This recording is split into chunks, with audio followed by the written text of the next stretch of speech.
Arizona Territory. 1879. The air was dry and bitter with dust when Mariah McAllister first realized her father intended to sell her off like cattle. The sun hung low over the jagged hills of Prescott, casting long shadows across the dirt-packed yard of the McAllister homestead. Mariah stood frozen on the porch, her hands clenched at her sides, the wood creaking beneath her boots. Her father, Ennis, leaned against the hitching post with a tin cup of whiskey and a scowl sharp enough to cut through bone. "You'll marry him, Mariah," he said without looking at her. "He owns 3 parcels east of the Verd River. You'll live decent and I'll have our debts cleared." She stared at him, heart pounding like a war drum in her chest. "He is twice my age. He is a man," and he snapped. "And you are a daughter who's brought me nothing but grief since your ma died." Mariah turned away before he could see the tears burning in her eyes. She walked stiffly through the house, past her mother's empty rocking chair and out the back door.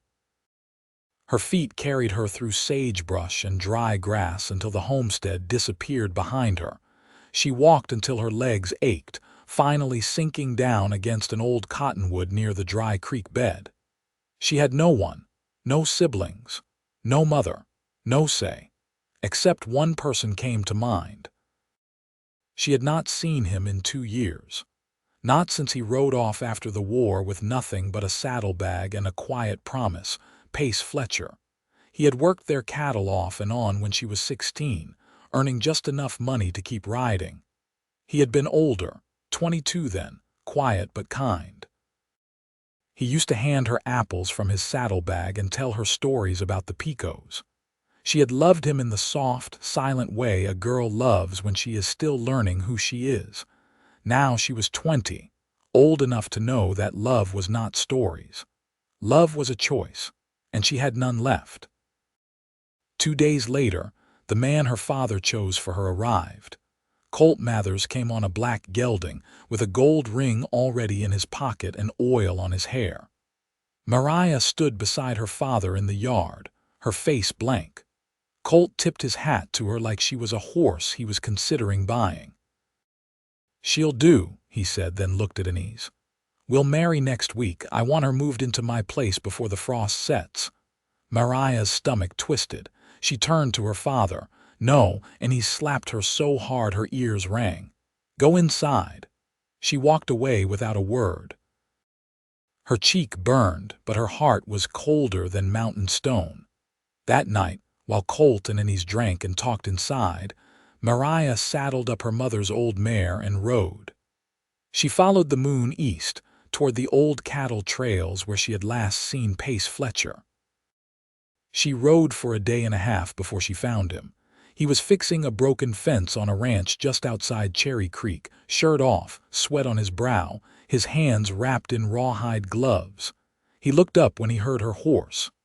"Mariah." His voice was rough with surprise, but his eyes were soft. She dismounted, boots hitting the dirt hard. "I need help." He dropped the hammer. She told him everything, from her father's deal to the slap to the wedding planned without her consent. When she finished, Pace looked at her for a long time, then nodded once.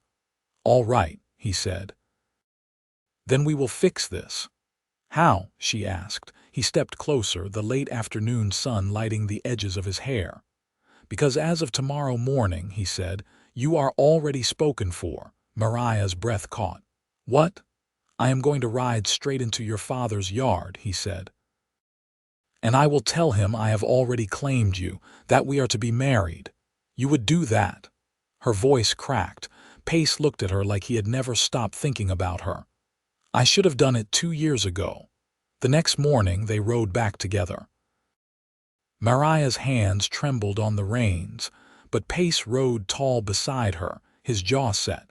When they arrived at the homestead, Ennis was on the porch and Colt was already there, looking smug, until he saw Pace. Pace dismounted, helping Mariah down carefully before stepping forward. "I am here to speak for Mariah," he said.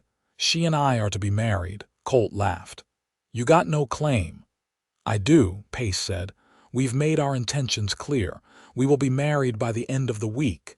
And he stepped forward. "You do not speak for this family. I speak for her," Pace said.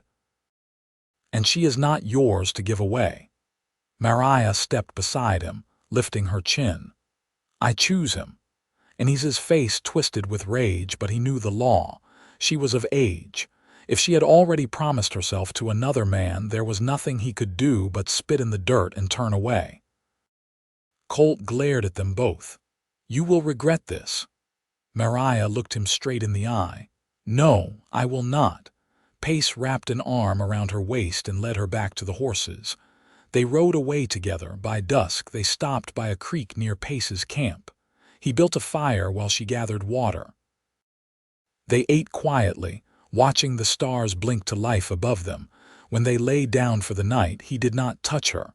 He only pulled the blanket over her shoulders and whispered, "You are safe now." Mariah turned toward him, her eyes shining. "I knew you would come." He reached for her hand, rough fingers closing gently around hers. "I never stopped thinking about you." She rested her head against his chest, her breath evening out with his. For the first time in years, the knot in her chest loosened. She had chosen him. And he had chosen her back. They were married 3 days later on a rise above Lynx Creek, with the wind tugging at Mariah's veil and the scent of juniper thick in the air. The preacher was a circuit rider out of Dewey, a solemn man with a weather-worn Bible and a mule that looked older than sin. Pace paid him with a pair of rabbit pelts and a promise to fix the wheel on his wagon. Mariah said her vows with a steady voice, her fingers twined around Pace's like roots taking hold in dry soil. His hands were rougher than she remembered, but they held her with a kind of quiet reverence that made her breath catch. Afterward, they rode to a small cabin nestled between 2 granite outcrops, a mile from the nearest road and hidden by cottonwood. "This was my uncle's," Pace said as he opened the door. "He died 5 winters back. I've been fixing it up when I could." The interior was spare but clean. A potbelly stove stood in the corner, a cot had been widened into a bed frame, and a stack of firewood lined the wall. She noticed the horseshoe nailed above the door, the tin cup hanging on a hook, the one chair that had clearly been mended more than once. Pace rubbed the back of his neck. "It's not much. It's ours," she said, and stepped inside. The first night in the cabin passed quiet. Mariah lit the lantern while Pace laid another log on the fire. They spoke little, but not from distance, more like the stillness that comes after surviving a storm. By the second morning, she was up before the sun, kneeling in the dirt patch behind the cabin, pressing seeds into the ground. She worked in silence, sleeves rolled high, her braid heavy down her back. Pace watched her from the doorway, his face unreadable. "You know what you're planting?" he asked once she stood. "Not exactly," she said, brushing her hands off. "But they came in a sack marked spring." I figured that was a good enough sign. He chuckled low in his chest. "Might be wild mustard, might be thistle. I'll eat either if it grows." They settled into days marked by work and small discoveries. Mariah learned to carry water from the spring without spilling it, to mend shirts with sinew, to stack wood so it cured right. Pace showed her how to check the traps he'd set along the ridge trail.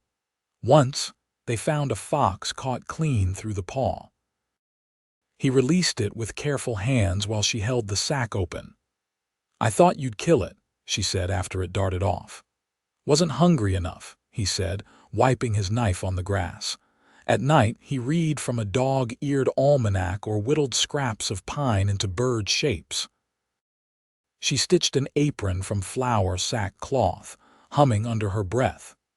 They shared the bed, but he never crossed the space between them unless she reached first. That happened on the 7th night, when she turned toward him and tucked her head beneath his chin without a word. He didn't speak either, just wrapped his arm around her waist and held her like something he didn't plan to lose again. One morning, a letter arrived. A boy from the trading post brought it on foot, sweat staining the brim of his straw hat. Pace opened it by the fire while Mariah shelled beans into a bowl, his brow furrowed. "From a man I knew in Camp Verde," he said. "He's needing hands for a cattle drive to Holbrook." She paused. "You thinking to ride?" He folded the letter slowly. "It'd pay enough for us to get more seed. Maybe a milk cow." "How long?" 4 weeks. "Maybe 5 if there's weather." She set the bowl aside. "You'll go?" He looked at her. "I don't have to." "You do," she said. "We're building something here. It'll take more than what we've got."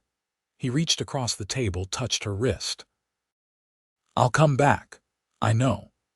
2 days later, she watched him ride out at dawn, his hat low, rifle strapped to the saddle. He didn't look back, but she didn't need him to. She stood on the porch until he disappeared past the ridge.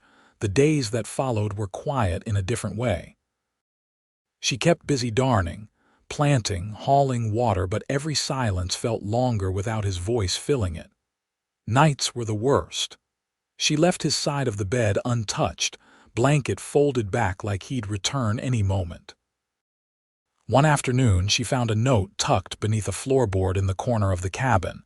It was old, written in faded ink on thin paper. "Pace, if you're reading this, I'm gone. See to the land. Don't let it go to waste." It was signed with a single initial, J.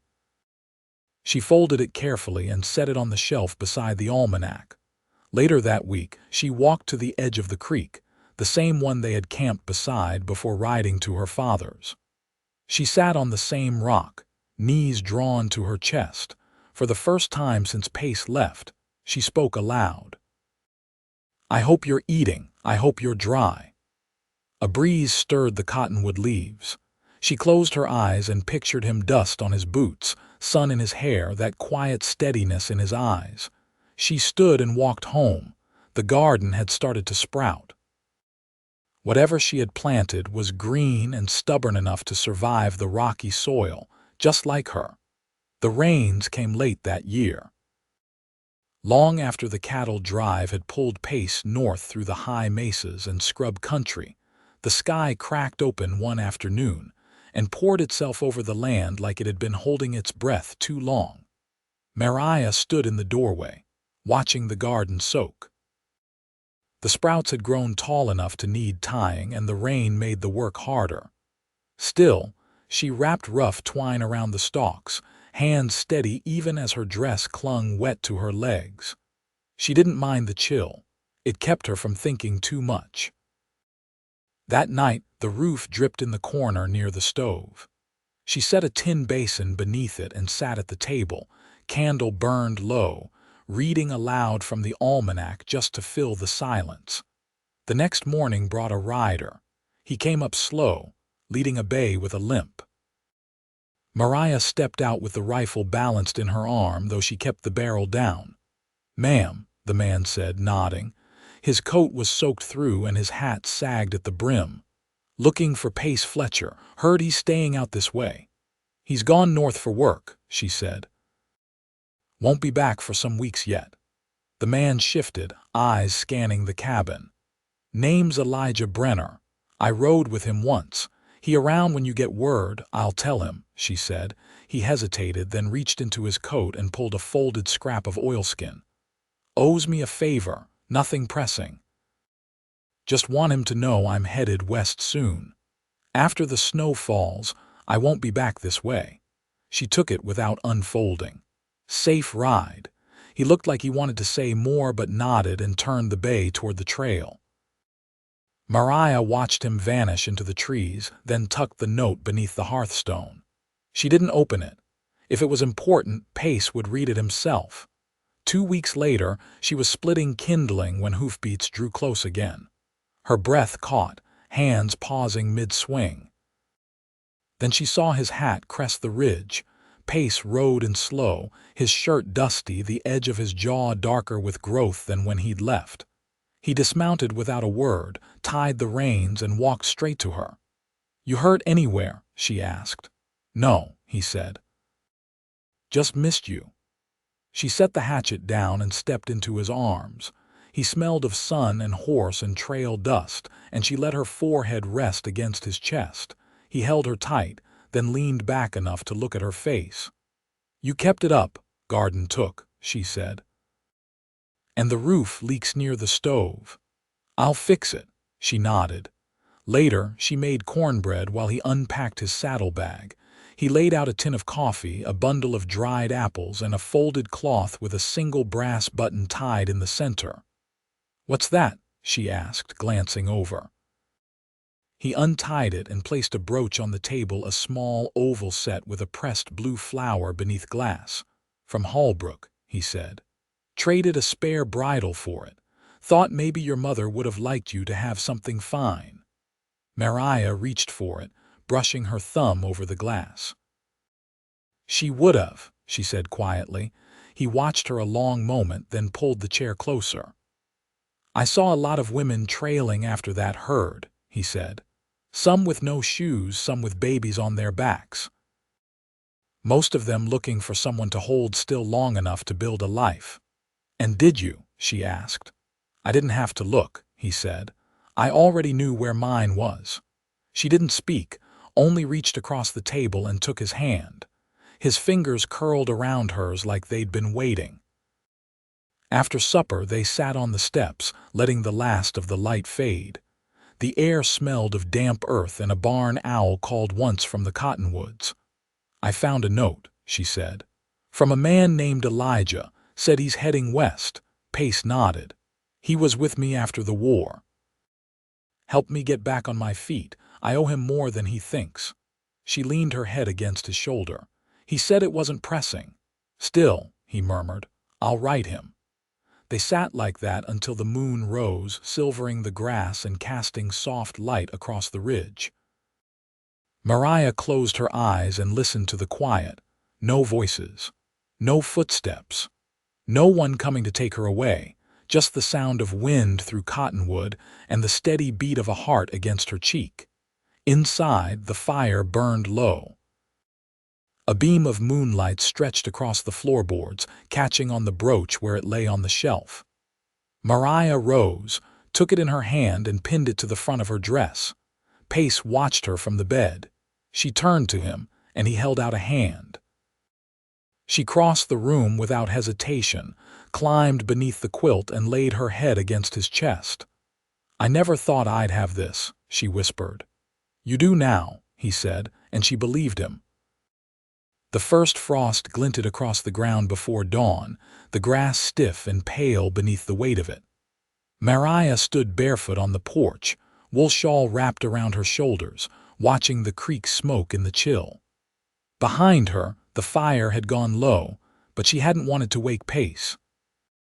He'd taken on every repair the cabin needed since returning, and it wore on him in quiet ways: slower steps at night, deeper sleep once he gave in. She left the porch after a while and moved to the garden.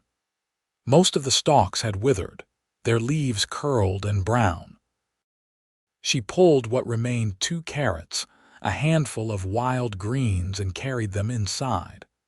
The warmth hadn't quite reached the corners of the room yet, but the smell of smoke lingered, steady and old. Pace stirred when she set the pot on the stove. He sat up, rubbing the heel of his hand over his face. "You don't have to cook this early," he said, voice still rough with sleep. "I wanted to," she said, not turning from the stove. He stood and crossed to the basin, poured a ladle of water for his face. "Creek's cold enough to shock a man clean out of his own skin." She smiled faintly. "Maybe that's why I like it." They ate in near silence, the kind that didn't press. When they finished, Pace folded his napkin and leaned back. "I've been thinking," he said. "We ought to cut some pine before the snow starts. Once it sets in, that ridge road will be nothing but ice." Mariah nodded. "I can help." He met her eyes. "I know." They spent the day hauling from the far slope, Pace with the crossgut, Mariah loading the sled they dragged behind the mule. At midday, they stopped beneath a bare-limbed oak and shared a tin of beans and a slice of dry cornbread. Mariah chewed slowly, watching a hawk circle above the canyon. "Did you ever think about going back east?" she asked, not looking at him. "No," he said. My mother used to talk about Kansas. Said the wind there never stopped moving. I used to wonder if that made people restless or anchored them." He considered that. "Maybe both." They fell quiet again until the sun dipped low and the air turned sharp. Back at the cabin, Mariah hung her coat near the stove and stretched her arms, shoulders stiff. Pace rolled his neck. "If we keep at it tomorrow, we'll have enough wood for 2 winters. We only need one." He looked at her then, something unreadable in his gaze. "Maybe, but I like to know we're not just getting through the days. I want to make more than a season out of this." Mariah stepped closer, her hand settling at his waist. "Is that what you want?" He reached up and tucked a loose strand of her hair behind her ear. "It is." She leaned into him, resting her head against his shoulder. The way he held her steady, no urgency, it told her more than words ever had. This wasn't a man passing through. This was a man who'd chosen to stay.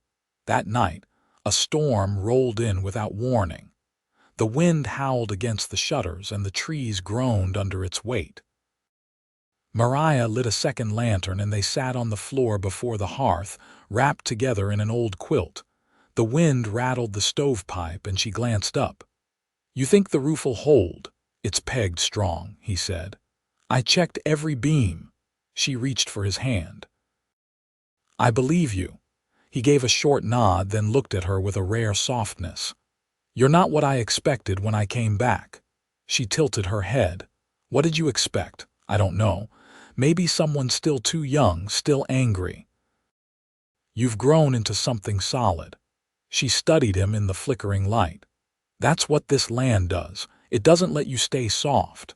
They didn't speak after that. The storm raged, but inside the cabin the quiet held firm. When they finally moved to the bed, she didn't hesitate. She pulled the quilt with her, and he followed, stretching beside her like it was the only place he'd ever belonged. Later, as the wind died down and the fire dropped to embers, Mariah whispered, "If I'd been born somewhere else, I don't think I would have known how to love like this." Pace traced the curve of her shoulder beneath the quilt. "Then I'm glad we were born here." She closed her eyes, and for the first time in years, sleep came without fear or ache. Outside, the storm passed. Inside, nothing moved but the slow rise and fall of shared breath. The dark held no threat now. They had each other, and that was enough. By late November, the land had gone still. The wind that had once rattled branches now moved like breath through pines, and the mornings came thick with frost. In the hush between seasons, Mariah and Pace found a rhythm more settled than anything either of them had known before. Pace worked from first light, mending boot soles, checking the trap line, splitting the last of the pine rounds they'd hauled.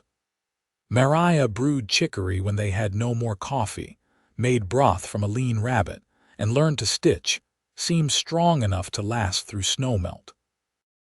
They didn't speak just to fill silence. They didn't need to. One afternoon, as the light slanted golden across the ridge, Mariah stood in the doorway with a square of muslin pressed to her chest.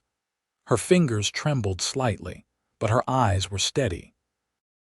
"I think we'll need a cradle come spring," she said. Pace was oiling his saddle. He paused, the cloth held still mid-stroke.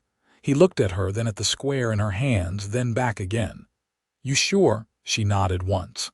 "I counted twice." 3 weeks past due. He set the oil can aside and crossed the room, taking her hand in his.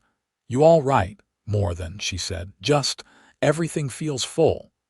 He exhaled through his nose, slow and quiet, and leaned his forehead to hers. "We'll build it right," he said. "All of it." That night they lay beneath the quilt, her back warm against his chest. He ran his hand lightly over her side, careful and reverent. "I was 17 the first time I held a rifle," she said into the dark. "I thought if I could handle one, no one could make me small again." He brushed his lips against her shoulder. "Worked." "I never thought I'd want to be still," she said, "but I do. With you, I do." There was nothing left to say after that. Just the sound of breath and firewood settling in the stove. As winter deepened, the days shortened. Pace built a cradle from alder wood, shaping the curves with a drawknife and carving a pair of wildflowers into the headboard. Maria sewed a thin mattress from leftover muslin, stuffing it with clean sheep's wool. She moved slower, but not with worry, just the cautious grace of a woman learning a new kind of strength. One evening, a rider from Cherry Creek brought them a parcel wrapped in brown paper. Inside was a small quilt, hand-stitched, with a note tucked beneath the edge that read, "For the child of the only woman I ever saw ride with her spine straight as a rifle barrel." Maria smiled faintly. "I reckon Colt Mathers got over himself." Pace raised an eyebrow. "Or someone knocked it out of him." They stored the quilt in the trunk at the foot of the bed, beside Maria's mother's brooch, now worn most Sundays and never without thought. Snow came in slow fits, never heavy, but enough to soften the world. They took turns keeping the fire going through the nights, and when the first ice glazed the creek, Pace built a small lean-to near the edge of the cabin to shelter a milk goat he'd bartered for 2 months back. On the first warm day of March, with the wind smelling faintly of wet earth and thawing pine, Maria gave birth to a daughter. Pace held her hand through the long hours, his voice low and constant. No panic in him, only quiet steadiness. The baby came just after noon, with a full head of dark hair and her mother's narrow chin. They named her Clara, after no one, just a name that felt clean and right. Pace held her first, cradling her like she was something sacred. Maria watched them from the bed, her face drawn with fatigue and wonder. "You think she'll grow wild?" she asked, voice hoarse. "She'll grow safe," he said. "And strong." Spring came slow that year, but sure. The garden bed thawed and Maria planted with Clara tied close to her chest. Pace built a trellis for beans and trained the vines himself. The goat gave milk enough for cheese, and the creek rose just shy of its banks with meltwater. One night in May, while Clara slept in the cradle Pace had made, Maria stood by the open door, watching lightning flicker far off over the hills. Pace came up behind her and wrapped his arms around her waist, his chin resting on her shoulder. She didn't turn. "Think we'll stay here forever, if you want to," he said. "I do." She leaned back into him, her fingers resting over his on her belly, where the curve had just begun to fade behind them. The fire crackled low, and Clara stirred once, then settled again. Maria closed her eyes. The air smelled of rain and pine smoke, and the musk of the man pressed against her back. This was no longer a life she'd been forced into or fought to escape. It was one they had built together, rough-edged and real, and it would last.